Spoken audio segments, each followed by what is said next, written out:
que é o risco reputacional, que foi trazido com o advento das redes sociais, né? Então, assim, se no passado... celular arrebenta com qualquer empresa. Então, se no passado a empresa, ela conseguia manter numa caixa preta o que acontecia nas suas dependências, hoje isso já não é mais possível.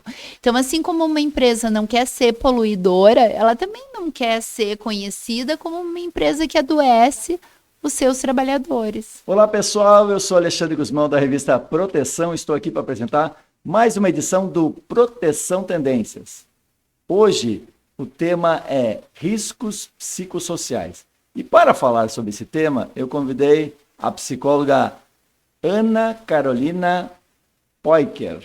Ela é psicóloga, mestre, doutora e pós-doutora em psicologia, integra o Comitê Consultivo do Movimento Mente em Foco, do Pacto Global da ONU. Ela também é membro do GT sobre Gestão de Saúde Psicossocial do Conselho Federal de Psicologia e membro do GT de Fatores Psicossociais da Abergo.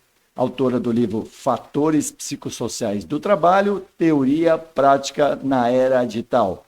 E CEO da BeTouch, uma empresa focada exatamente em tecnologia para a identificação dos riscos psicossociais. Um desafio que vem pela frente para todos os profissionais de segurança do trabalho.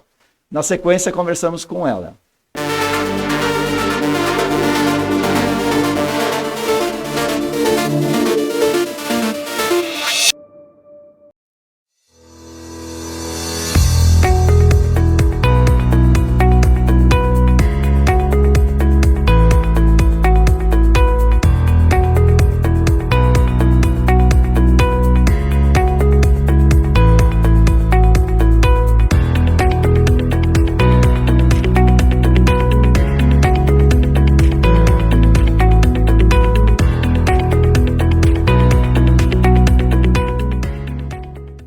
Todo trabalho precisa de segurança. Por isso, existe um mar-luvas para todos os riscos que você possa enfrentar.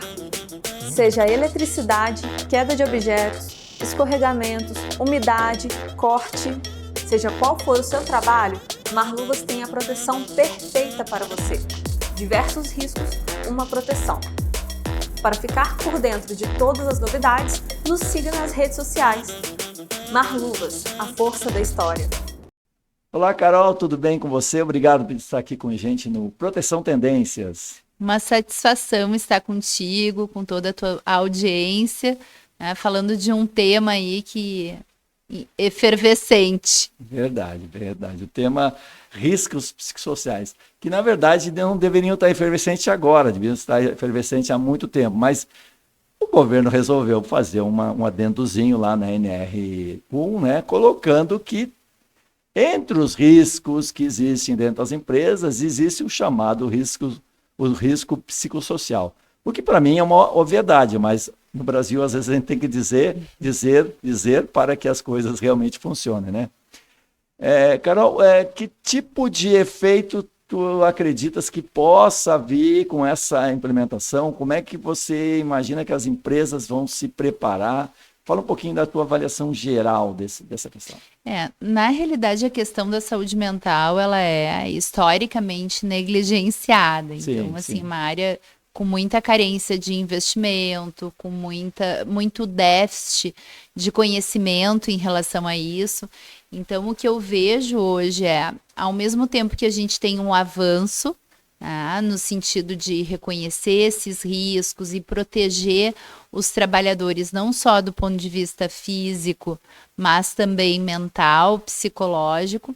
O risco que eu percebo são as práticas que se disseminam e que muitas vezes não têm uma base técnica apropriada, então cada um interpretando essa nova regulamentação da sua própria cabeça, né? Então a gente acaba correndo um outro risco, que é de daqui um pouco não aferir esses riscos psicossociais de maneira apropriada e nem tomar as ações apropriadas para mitigá-los. Perfeito. Então, a gente está vivenciando pelos profissionais de segurança e saúde do trabalho é exatamente esse momento, assim, como é que eu faço, né? E daí tem alguns caminhos importantes, né? E você é CEO de uma empresa que exatamente trabalha com isso. Eu queria que você contasse, primeiro, como é que você chegou, você é psicóloga, então, especialista no trabalho, mas como é que você chegou nesse modelo de avaliação, né? Vamos chamar assim, dessa forma. É uma história curiosa que eu conto no primeiro capítulo do livro, né, que trata desse tema. Livro? O livro foi editado pela editora Vetor, tá? E ele está no site da editora, ou também no site da própria Bitouch. A gente tem uma landing page que tem lá, quem deseja comprar, legal, pode... Legal. Acho que uma boa recomendação de leitura nesse momento, né? O que acontece?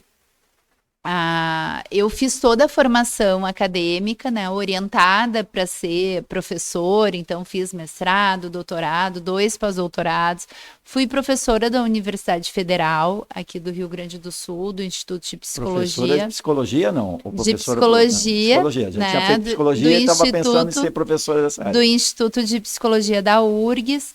A minha formação foi na área de neurociências, então eu avaliava processos cognitivos, a questão atencional, né? E o efeito do uso de drogas nisso, né? Então, a minha trajetória de pesquisa foi na área de neurociências e dependência química. E, ao mesmo tempo, eu desempenhava aí algumas funções externas, né? Entre elas, num ambulatório de cessação do tabagismo. E o que aconteceu? Começou, então, um movimento, né, de redução de custos em função das questões de adoecimento no contexto de trabalho, que era um movimento para prevenir doenças crônicas não transmissíveis. Há 12 anos atrás, não se falava em saúde mental no contexto de trabalho. Se falava de adoecimento por doenças crônicas. Sim. Tabagismo, hipertensão, obesidade, porque elas determinavam um crescimento muito grande da sinistralidade, dos custos esse era em o foco saúde. de quem trabalhava com qualidade de vida. Exatamente. Exatamente. Vamos fazer um ambiente legal. Um grupo de corrida. O pessoal para correr, para perder ter mais qualidade física. Um grupo lá para bater papo, umas coisas assim, mas não ligado exatamente à área ocupacional. Ao trabalho. Assim, as pessoas vinham com problemas de casa, digamos assim. Era esse o conceito. Vamos ajudá-las a... Só que uma coisa que me intrigava é que muitas dessas iniciativas eram feitas de maneira intuitiva. Então, assim, vamos fazer um grupo de corrida, vamos... Às vezes, e eu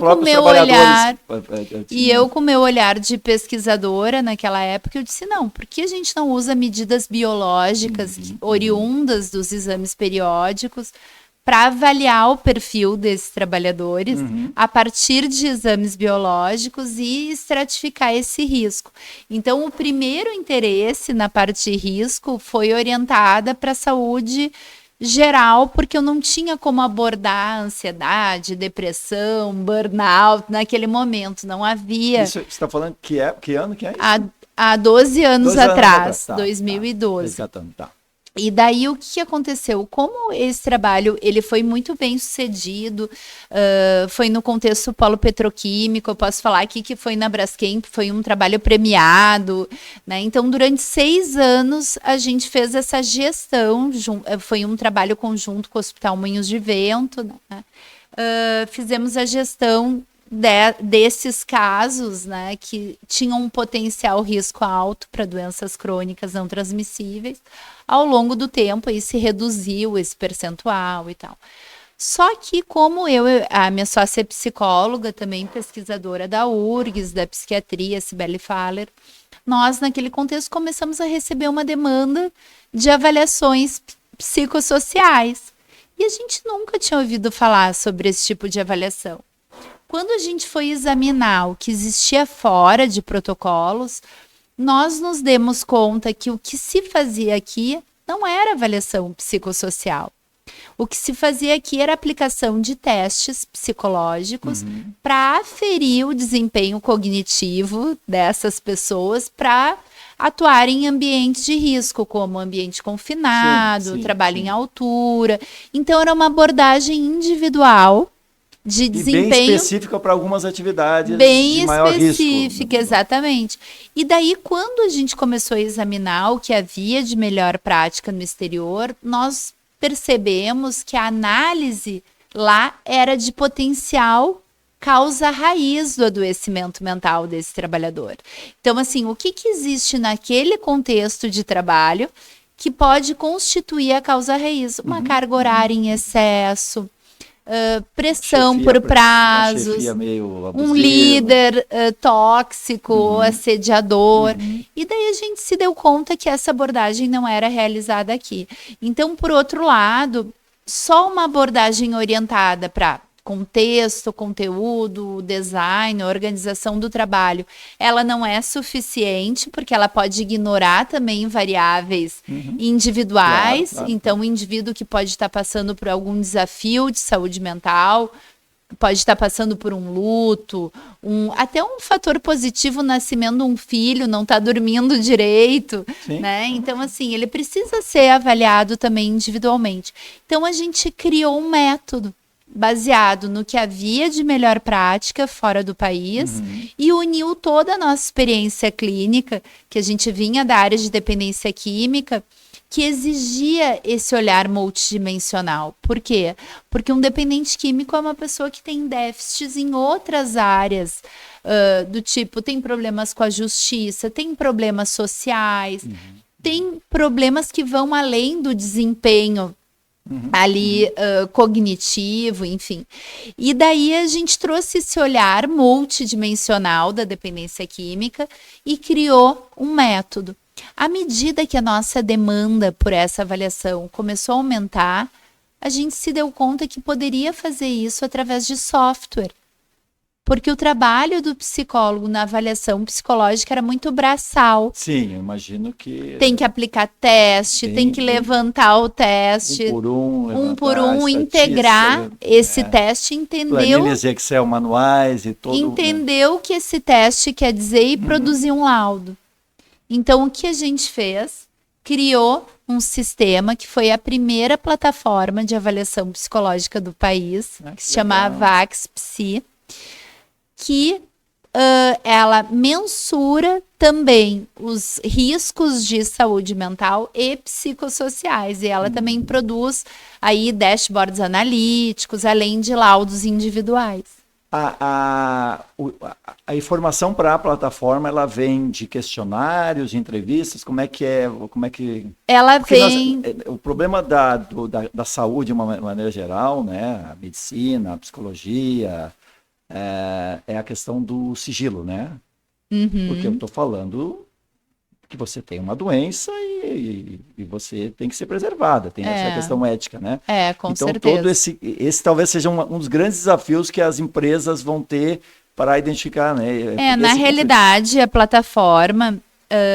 os dados que são compartilhados com o gestor, eles são anonimizados. Não, mas eu digo como é que é colocado. Então, a base ela é toda criptografada, né? Mas o trabalhador responde, ele responde em qualquer plataforma móvel. Perfeito. Tá? Isso falando do mapeamento de risco populacional, de população homogênea. Vou fazer um censo da minha empresa. Exatamente. Eu tenho 500 trabalhadores, então eu passo para eles o acesso a plataforma distribui o link, né, que esse trabalhador responde.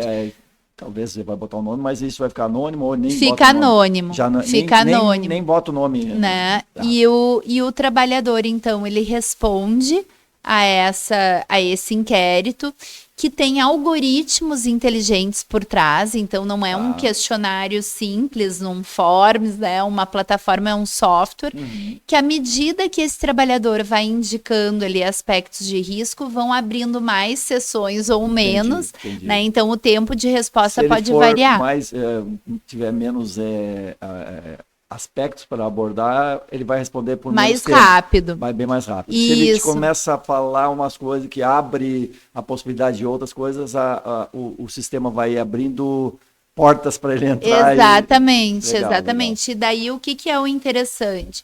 Ela não é só uma ferramenta de business intelligence que vai dar dados para a empresa. Ela também fornece um feedback em tempo real para o próprio trabalhador. Quando ele está preenchendo. Quando ele termina, ele recebe um output relacionado à sua saúde mental, que costuma motivá-los a responder também, né? É interessante porque a gente já educa de alguma maneira o trabalhador, né? E ela também rastreia risco de suicídio em tempo real. Então, a plataforma ela exibe red flags, né? Que conseguem encaminhar esse caso. Tá, mas eu tô de maneira sigilosa. Como é que eu respondi? Essa é uma dúvida comum. Essa é uma dúvida comum. O que acontece? A plataforma, quando o trabalhador vai responder, ele assina um termo de consentimento livre esclarecido, que contrata com ele que, se algum tipo de risco que ameaça a vida, esse sigilo é quebrado. Só que o sigilo, ele não é quebrado e indicado para o gestor desse trabalhador, é indicado para a área de saúde. Então, tem todo um protocolo para abordar esse trabalhador. Esse profissional de saúde tem uma ética também, não vai. Exatamente, de maneira a preservar a vida dele. Agora, o que acontece? Nesse censo populacional, a gente estratifica o risco, potencial risco alto, médio, baixo. Aqueles que caem nos estratos de risco maior, nós abordamos individualmente também. Então, o psicólogo, através da plataforma, a plataforma tem sala de teleatendimento, prontuário, tudo isso, ele aplica testes nesse trabalhador e emite um laudo daí individualizado. Então, é uma abordagem bastante profunda e bastante completa para criar a rastreabilidade do fator humano, que eu acredito que esse é o grande problema hoje. Né? Assim, a gente sabe que a saúde mental é um problema de proporções enormes, né? Então, assim, há um estudo da Deloitte no Reino Unido que diz que até 2030, né, se estima uma perda de capacidade produtiva superior a 16,3 trilhões de dólares.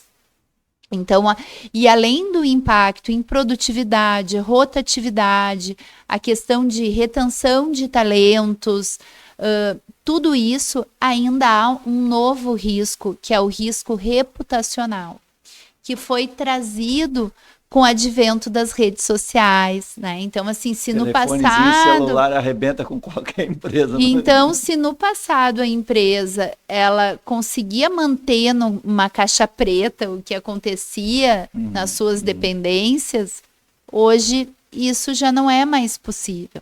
Então, assim como uma empresa não quer ser poluidora, ela também não quer ser conhecida como uma empresa que adoece os seus trabalhadores.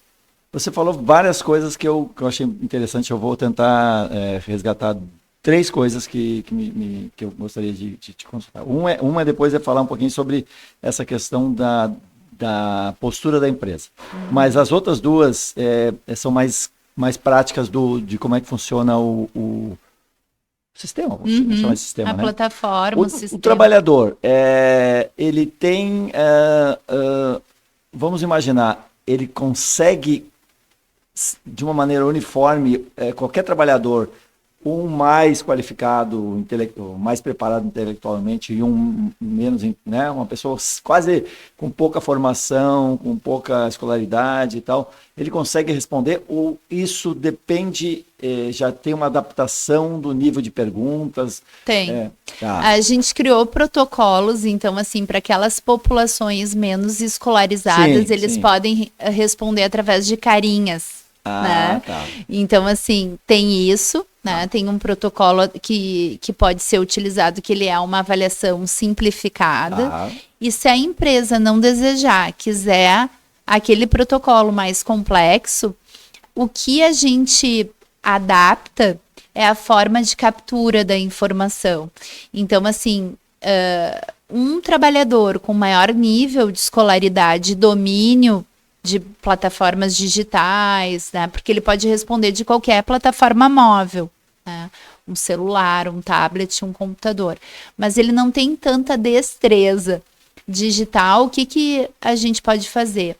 Faz turmas, né, dentro do esquema mesmo de trabalho, se organiza isso, e essas turmas respondem em horários que a gente marca, né, num setor lá determinado, uma sala, enfim, e eles têm uma tutoria. Então, eles podem recorrer ao apoio de alguém que está por ali. Explica melhor essa questão que eu não entendi bem. Exatamente. Só que o que ocorre hoje, né? Todo mundo tem celular. Sim, sim. Então, essa questão da literacia digital, ela tem sido cada vez menos uma barreira. Porque as pessoas têm muito domínio hoje em dia das questões digitais. Então, para nós, tem sido cada vez menos um problema isso, né? Já foi no passado, da gente ter que colocar pessoas coletando dados, manualmente. E hoje, a gente tem feito um trabalho, inclusive, de aproveitar também dados já coletados para calcular variáveis econômicas, como ROI, por exemplo. Então, a gente também usa dados da saúde ocupacional, como afastamentos por motivo de saúde mental, para complementar esse trabalho. Ao final do trabalho, a gente entrega um relatório técnico executivo que traz todos os fatores de risco hierarquizados, as classificações de risco, né, a questão toda da severidade, e essa informação qualificada vai subsidiar o famoso PGR. Né? Muito legal. Tá, dentro das perguntas tem mais duas que eu quero te fazer também. A outra pergunta, ela diz respeito à questão da ética e um conflito que eu não sei, talvez você vai dar um caminho diferente, mas eu estou imaginando uma empresa pequena. E uma empresa com 1.000 funcionários, tranquilo, pega um relatório, tem lá 32% estão assim, ou não sei o quê, 20% reclama da chefia, daí identifica, né? Agora, quando a gente está falando de uma empresa pequena, às vezes até o tipo de... a possibilidade de identificação é muito grande. É muito grande. Então, é aplicável esse tipo de solução numa empresa pequena? Há critérios, estabelecidos, tá, que determinam um número mínimo. Tá. Então, e até relacionado a gênero, por exemplo, ou idade. Então, às vezes, tu tem uma pessoa mais velha, por exemplo, num setor pequenininho. Tá. Então, tem toda uma parametrização, um setup da ferramenta que é feito quando inicia o trabalho, porque inclusive as visões que a empresa deseja ter, elas são muito diversas. Tem empresas que desejam olhar por filial, tem empresa que deseja olhar por centro de custo, por setor.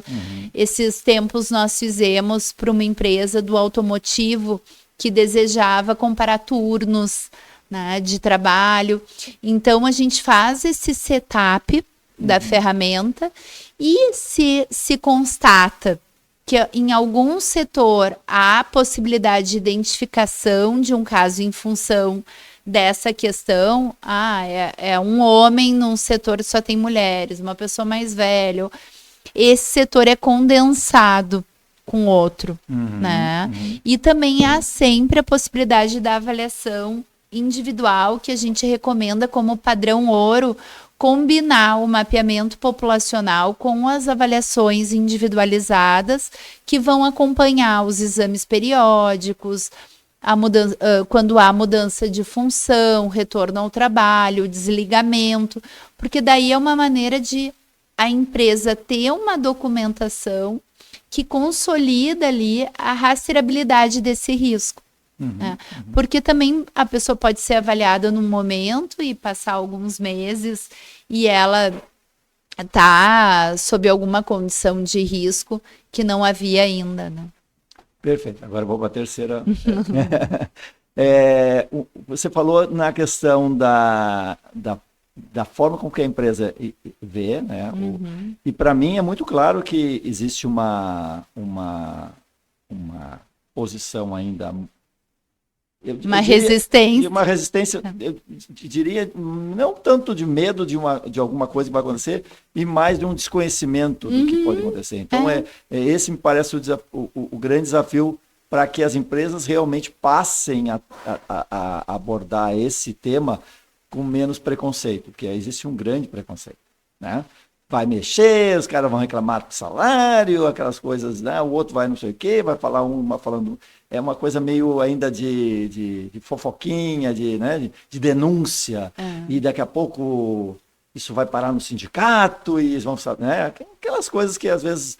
E o que eu percebo é que muitas empresas, a grande parte das empresas, não percebe o quanto uma qualidade de vida mental... dentro de uma empresa, você já falou isso, mas só para reforçar, ela traz em vários aspectos econômicos, né? Depois até você pode falar que tipo de parâmetros isso pode ser apresentado. Isso pode representar aumento de produtividade, melhoria do ambiente de trabalho, retenção de talentos, como você falou. Redução do passivo trabalhista. Redução do passivo, redução de atração de talentos. E rotatividade também, né? Também. Daqui a pouco as pessoas querem viram grandes empresas para trabalhar, porque as pessoas começam na própria comunidade, olha, é muito bom trabalhar lá, porque a gente... Né? E tem um outro indicador que tem interessado muito as empresas, tu fez a menção. Hoje eu integro um movimento do Pacto Global da ONU, eu sou conselheira, que é um movimento chamado Mente em Foco, que promove a questão da saúde mental em ambientes corporativos, sob um viés aí dos ODS, que muitas empresas estão buscando se adequar, né? A Agenda 2030 do Pacto da ONU, né? Do Pacto Global. E isso tem uma relação íntima com as diretrizes de ESG. Então, muitas empresas, elas aprenderam muito sobre práticas sustentáveis do ponto de vista ambiental, elas aprenderam muito sobre governança corporativa e elas ainda têm um conhecimento limitado no que tange ao social. Então, muitas empresas atribuem ao social... Tem o E e o G, mas o S... uma ajuda ao terceiro setor. Então, a empresa tem um instituto, a empresa colabora com alguma iniciativa social. É mais uma coisa para fora. Para fora, mas como é que está dentro da marmita do seu trabalhador, né? Verdade, então, assim, esse é um movimento super saudável, no sentido de preservar também a saúde desses trabalhadores, que em última instância são o maior ativo de qualquer companhia. Então, ter uma mão de obra sadia garante sustentabilidade do negócio, e daí a gente está falando de sustentabilidade humana. Claro. Então, é um desafio muito grande. Você referiu à questão de modelos internacionais e tal. Como é que isso hoje, né? A gente sabe que a Europa já está bem à frente, nos Estados Unidos eu não sei, mas fala muito na Europa, né? Os próprios sistemas que são obrigatórios, né? Diferente daqui, que já existe toda uma tradição. Como é que nível a gente tem de diferença hoje do Brasil para a Europa? É um nível maturacional muito distinto. Nós estamos no pré-primário. Então, ainda, assim, né? estamos no pré-primário, infelizmente. Então, fora daqui, as discussões são muito elevadas, né, no sentido de já discutir riscos externos às companhias. Então, por exemplo, o quanto que a hiperconectividade pode determinar o adoecimento de um trabalhador, o quanto que a elevação das temperaturas ou a mudança climática pode atingir os trabalhadores. Então, é muito importante, assim, que a gente também conscientize, né, a respeito de que o adoecimento mental, ele pode ser oriundo de diversas fontes,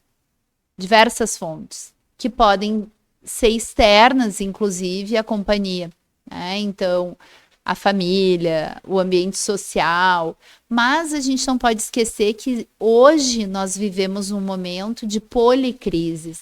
Então, assim, não foi a crise pandêmica apenas, aquilo não foi um cisne negro. Na realidade, hoje a gente vive crises econômicas, a gente vive crises climáticas, acabamos de passar por isso aqui no Rio Grande do Sul, e tudo isso tem um impacto nos indivíduos, na economia, né, e que vai repercutir nos índices de saúde mental também, né? Então, o quanto que a companhia ela está resiliente para resistir a esses choques que podem ser externos também, né?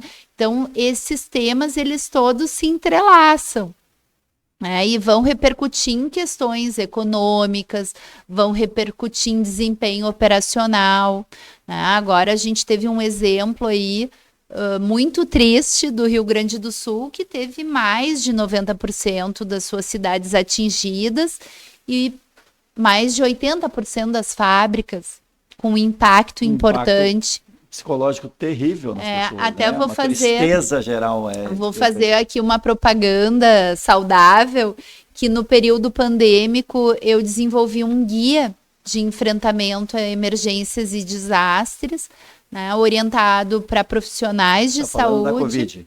Não, desculpa, eu falei pandemia, mas foi a pandemia das enchentes. Não, foi desculpa. Não, foi esse ano. Foi esse ano com um evento climático extremo que o Rio Grande do Sul atravessou. Sim, então, nós criamos uma cartilha que é disponibilizada gratuitamente.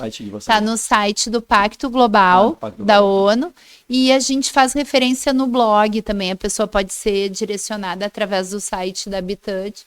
E eu senti uma ausência de documentos a esse respeito, de guias, de orientações. E assim, a gente testemunhou isso no Rio Grande do Sul, o quanto ninguém estava preparado para agir. E voltando à tua pergunta, então, como que a gente está em relação ao mundo todo? O mundo todo está muito melhor preparado para agir. Então, já tem se falado de direito de desconexão, já tem se falado de políticas desconexão de internet, digamos, o trabalhador fora do local de trabalho não ser contatado. Isso emergiu na França, esse movimento, porque um trabalhador operador de um motorista de tipo de uma SAMU, de um serviço de emergência, foi chamado num período que ele não estava trabalhando. E daí ele devia ou não atender o chamado, né? E essa discussão toda emergiu. E hoje é um risco que se identifica nos ambientes de trabalho. A hiperconectividade. Conectado no trabalho e à disposição da empresa. Isso é humanamente terrível para e eu acho que é bom a gente trazer essa perspectiva de que não é tudo a empresa. Na verdade, a gente está passando aí por uma grande revolução, assim como foi a Revolução Industrial, a gente está passando por uma digitalização. Eu queria exatamente sair um pouquinho dessa questão, aproveitar que o teu livro ele fala exatamente da teoria prática na era digital, né? O quanto essa questão da conectividade full time, né? As pessoas always on. Exatamente. Isso impacta obviamente na vida das pessoas, né, na mente das pessoas, mas também influencia no trabalho, porque daí é um pouquinho do que a gente estava falando, o oposto, né? Que é a pessoa que vem impactada, né, digamos, de uma mudança, né, da sua questão psicológica por causa dessa loucura que é a rede social e tá querendo responder toda hora. Então, às vezes até tem esse conflito da empresa proibir o telefone, né, no local de trabalho. Estão falando agora de escolas começarem a limitar isso, né, porque crianças de 6 anos, 8 anos estão já conectadas. E tem um impacto importante na neurobiologia. Então, a pessoa ela vai, de fato, sofrer, né, ali consequências cognitivas, pode ter prejuízos cognitivos, pode ter perda de memória, pode sofrer. A American Psychological Association, ela nomeia essa necessidade de olhar toda hora o telefone de verificadores constantes, né? Os constant checkers. E essa população, que é mais do que 90% das pessoas, essa população é extremamente vulnerável à ansiedade e à depressão, né? Então, assim, o sentimento de que ela pode estar perdendo algo muito importante a todo tempo, essa urgência. Então, tem uma série de impactos, assim, muito importantes. O que eu costumo dizer é que na época daquele filme Tempos Modernos, do Chaplin, é como se ele tivesse que ter mais membros para dar conta daquele modelo taylorista, fordista. Cheio de braços. Da linha de montagem. Para poder fechar todos os parafusos da linha de montagem. E hoje é como se a gente tivesse que ter um cérebro cada vez maior. Então a gente está falando, ou vários cérebros, a gente está falando de uma carga mental, de ergonomia cognitiva. Então, assim, se no passado se adoecia por causa da mesa e da cadeira, hoje o acidente de trabalho ele pode ser mental. É verdade. Pode impactar muito nisso, né? Eu queria ver contigo outro aspecto também, que é você faz parte de um grupo do Conselho Federal de Psicologia, né?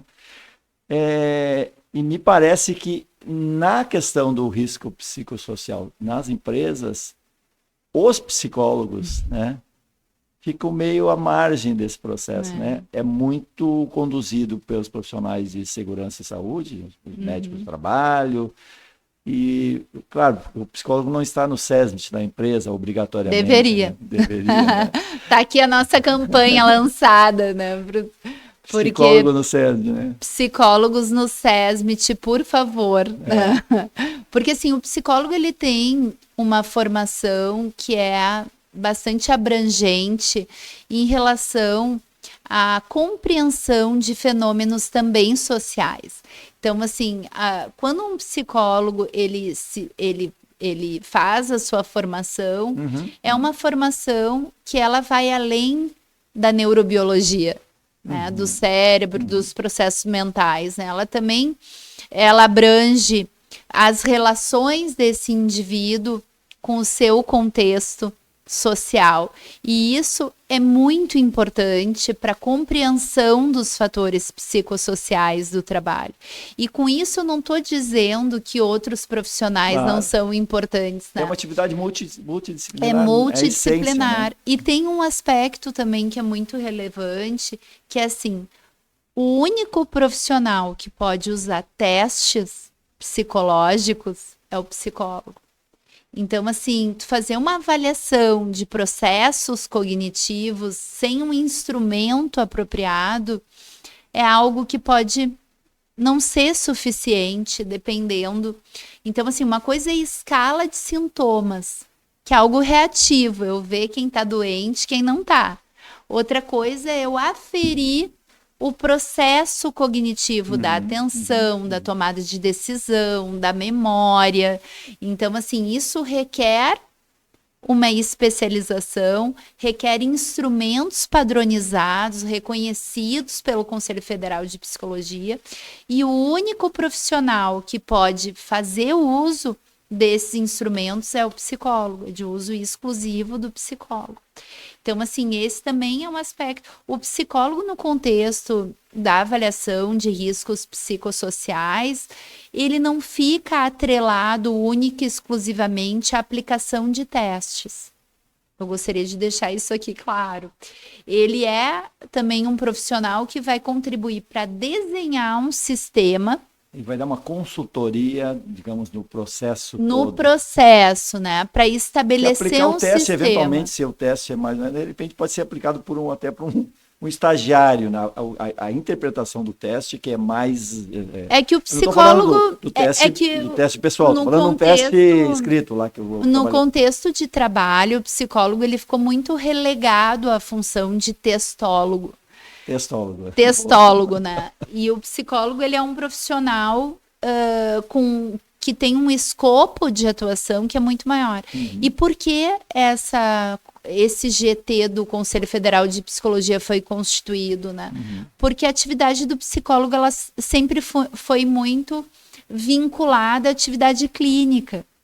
Então, todo mundo, se tu perguntar para qualquer pessoa, né, leiga, ela vai dizer o que um psicólogo faz. Um psicólogo faz psicoterapia, um trabalho orientado a uma prática individual, não relaciona o psicólogo ao contexto do trabalho. Só que as pessoas podem adoecer no contexto do trabalho e a gente também precisa prevenir o adoecimento. E existe toda uma área da psicologia existe a psicologia organizacional, que é orientada para processos organizacionais, então seleção, recrutamento, desenvolvimento, né? Aquela área que é bem conhecida de RH, mas existe também a psicologia do trabalho, que vai entender os fenômenos relacionados ao trabalho e ao indivíduo, ao significado que o trabalho tem para o indivíduo.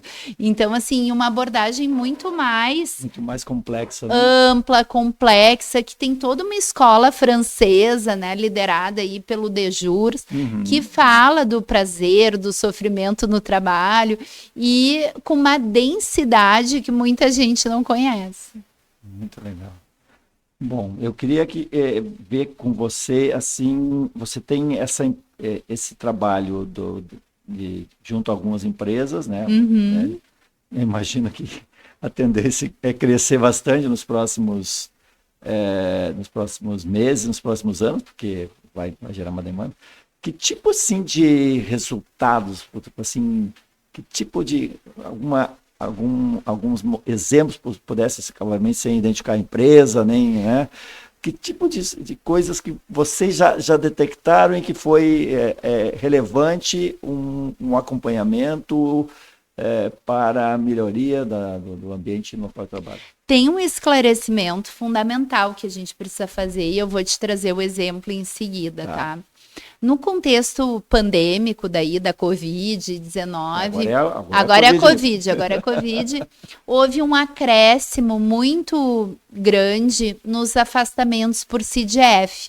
Então, assim, em torno de 30% depois da crise pandêmica. Começaram a ficar meio malucas. As pessoas, assim. Essa foi uma quarta onda da crise pandêmica, que eu costumo dizer para a qual não há vacina, né, que foi aí o impacto também na saúde mental das pessoas E o que aconteceu? As empresas, diante desse cenário, o que elas fizeram? Elas buscaram benefícios de saúde mental. Distribuíram vale terapia para todo mundo. Vai se tratar. Vai se tratar. Então, assim, só que eu costumo dizer que isso é como dar ração vitaminada para um peixe que pode estar numa lagoa poluída, né? Então, assim, muitas vezes não é pode suficiente. Ajudar, mas que não vai resolver muita coisa. Não, a gente não está olhando para a causa raiz, né?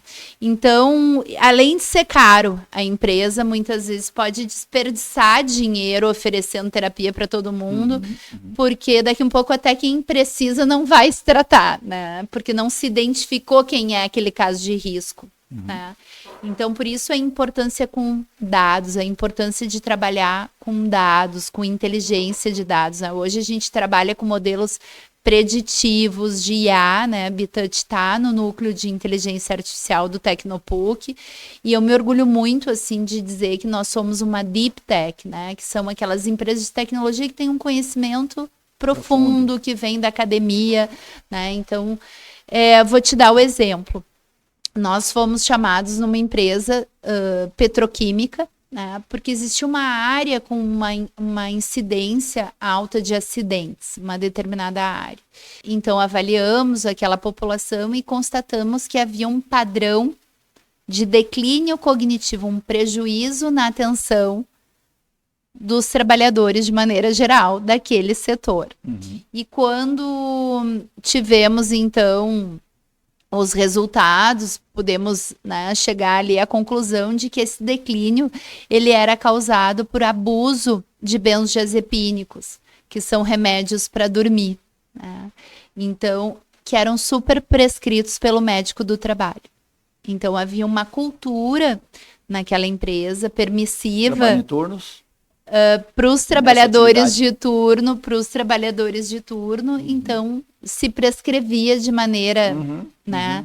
Não estou dormindo bem, tá? Não, toma esse remedinho aqui. Exatamente, legal, de maneira quase arbitrária, aí o uso de benzodiazepínicos com um impacto muito importante no desempenho cognitivo desses trabalhadores, né? Sim.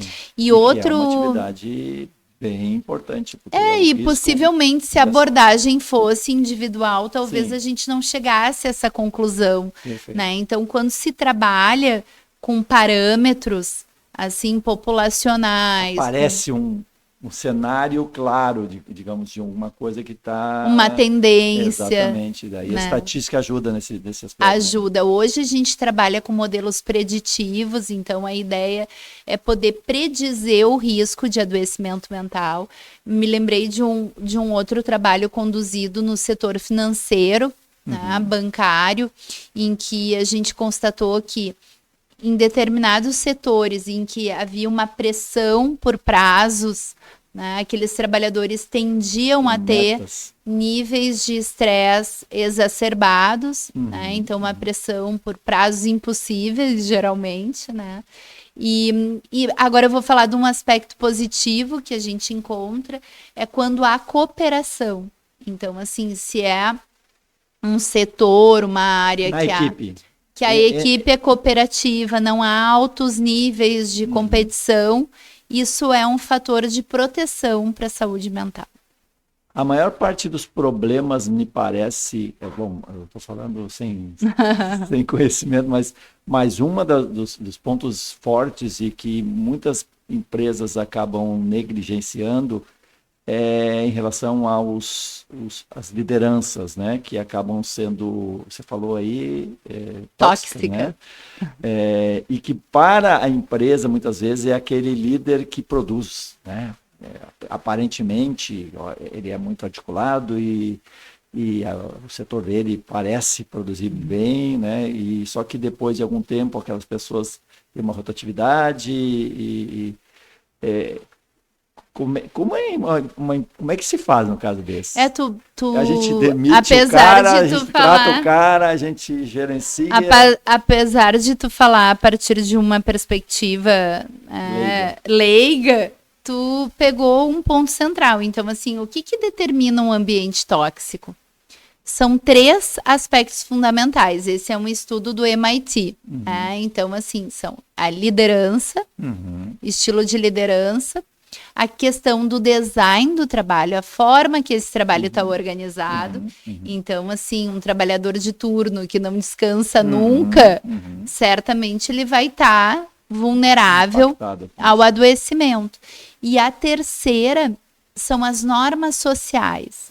Então, assim, se naquele ambiente é um ambiente permissivo para injustiça, para piadinha, para bullying, para assédio, então, às vezes uma piadinha que parece algo razoável, aceitável, pode... Um ambiente machista que tem 2 mulheres lá e que de vez em quando... Isso pode produzir um adoecimento imenso para um trabalhador. Então, recentemente, nós avaliamos também uma empresa do setor metalúrgico em que se constatou que o grupo de PCDs, ele era excluído. E o risco estava contido no fato de que essas pessoas não se sentiam pertencendo à organização. E por que essa exclusão era mantida? Porque eles trabalhavam mais. Daí eles não interagiam, não precisavam interagir e ficavam mais orientados para o trabalho. Então, quase uma escravidão moderna, né? Então, assim, importância de reconhecer questões que são, por vezes, invisíveis. São riscos invisíveis que estão lá no local de trabalho. Então, o que eu costumo dizer? Evoluímos muito e a proteção está aí ao longo dos anos mostrando o quanto que se evoluiu em termos de saúde e segurança ocupacional no que tange aos riscos físicos.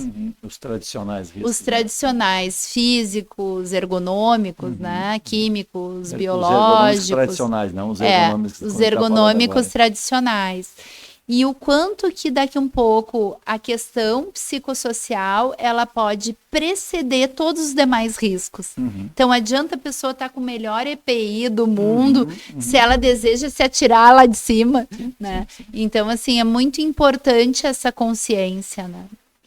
Bom, Carol, muito bom conversar com você nesse bate-papo sobre esse importante tema que são os riscos psicossociais. Eu queria te agradecer muito especialmente por essa tua visão, esse caminho que você tem, né? Que obviamente é uma questão comercial, obviamente, mas a nossa ideia aqui é falar sobre ideias, tendências, e você está apresentando uma tendência que eu acredito que vai impactar muito nas empresas, né? Nos próximos anos. E as empresas vão ter que se adaptar a essa realidade. Isso em algum momento vai acontecer. Isso é irreversível. É a questão de postergar ou não postergar a decisão de adotar. Por quê? Primeiro porque tem trabalhadores sofrendo. Segundo, a empresa está botando dinheiro fora, né? E tem vários outros aspectos, a questão legal, uma série de outros aspectos. Mas, assim, acredito que esse teu depoimento ajudou algumas pessoas a entender um pouquinho melhor esse processo. Eu queria te agradecer muito por estar aqui com a gente no Proteção Tendência. A satisfação é toda minha, né? Apesar de todo esse trabalho aí de mais de uma década ter culminado numa plataforma que hoje eu comercializo, há um propósito muito grande por trás disso, né? Um investimento aí no sentido de preservação da vida, né? E eu gostaria de finalizar dizendo que hoje está tão evidente os sinais que existem da crise climática, né? Então, o derretimento das geleiras, o inverno que não é mais inverno, o superaquecimento global, a questão das enchentes, das queimadas, e da mesma maneira ou de maneira análoga, estamos aí diante dos sinais da crise de energia humana. Então, a gente tem visto aí o crescimento dos índices de solidão, dos índices de depressão, de risco de suicídio, né? E falo de solidão especialmente aí nas populações mais jovens, hiperconectadas e cada vez menos conectadas socialmente, né? Então, assim, atenção à crise de energia humana, e para detê-la a gente precisa olhar para aquilo que constitui a causa raiz do adoecimento mental. Não adianta ficar atuando de maneira paliativa ou reativa. A gente precisa criar sistemas que tornem as empresas resilientes, não só do ponto de vista externo, interno também, e lembrar, né, que sem os seres humanos não há nenhuma empresa bem-sucedida, né? Muito bom. Bom, esse foi o nosso Proteção Tendências com a psicóloga Ana Carolina Polker. Na semana que vem a gente volta com mais um tema importante. Até lá, pessoal. Tchau, tchau.